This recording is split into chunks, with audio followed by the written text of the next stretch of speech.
بسم اللہ الرحمن الرحیم۔ बिस्मिल्लाहिर्रहमानिर्रहीम।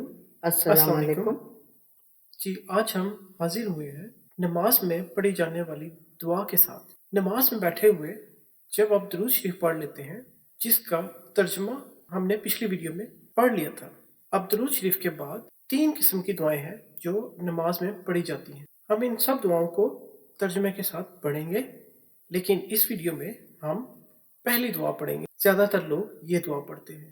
आप चाहें तो तीनों दुआएं भी पढ़ सकते हैं, लेकिन एक दुआ भी आप पढ़ सकते हैं। तीनों में से यानी एक भी आप पढ़ सकते हैं। जी, तीनों में से आप एक भी पढ़ सकते हैं, दो भी पढ़ सकते हैं या तीनों पढ़ सकते हैं, आपकी अपनी मर्जी है। नाज़रीन, ये दुआ सूरह इब्राहीम में, जो कि कुरान पाक की 14वीं सूरह है, उसकी आयत नंबर 40 और 41 है। बिस्मिल्लाहिर्रहमानिर्रहीम। रब्बी, रब्बी का मतलब है ए मेरे रब।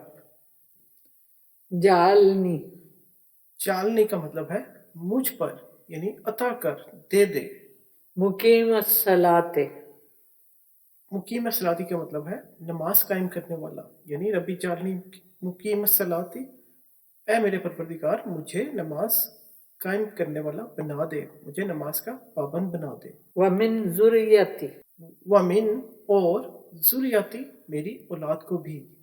रब्बना व तकब्बल दुआ, रब्बना ए मेरे रब, व तकब्बल दुआ, मेरी दुआ को कबूल फरमा।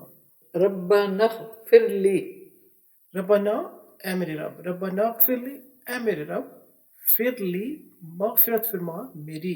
रब्बना फिरली, ए मेरे रब, मेरी मगफिरत फरमा। वली वली दैया, वाली वाली दैया का मतलब है और मेरे माँ बाप को भी। वलिल मोमिनीना, वलील मोमिनीना, और ईमान वालों को भी। यौमा यौमा का मतलब है दिन।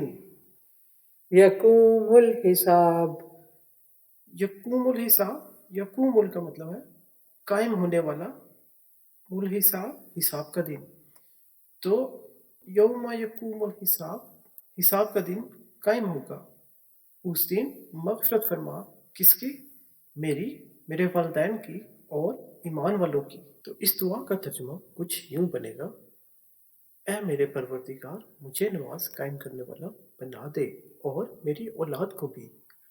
ऐ हमारे रब, दुआ कबूल फरमा और मगफिर फरमा मेरी, मेरे वालिदैन की और ईमान वालों की, उस दिन जिस दिन हिसाब का दिन कायम होगा। तो ये मुख्तसर सी दुआ है। आप चाहें तो ये दुआ पढ़ लें, आप चाहें तो अगली 2 दुआएं जो हम अगली वीडियो में पढ़ेंगे उनको भी एक साथ पढ़ सकते हैं। तीनों दुआएं पढ़ें, 2 दुआएं पढ़ें या एक दुआ पढ़ें, आप अल्लाह से दुआ मांग ही रहे हैं। हमारी कोशिश है कि हम नमाज में पढ़े जाने वाली अरबी का तर्जुमा समझें और समझकर उन दुआओं को अल्लाह से मांगें, ताकि जब अल्लाह ताला से हम कलाम हो तो हमारी बात का असर ज़्यादा हो।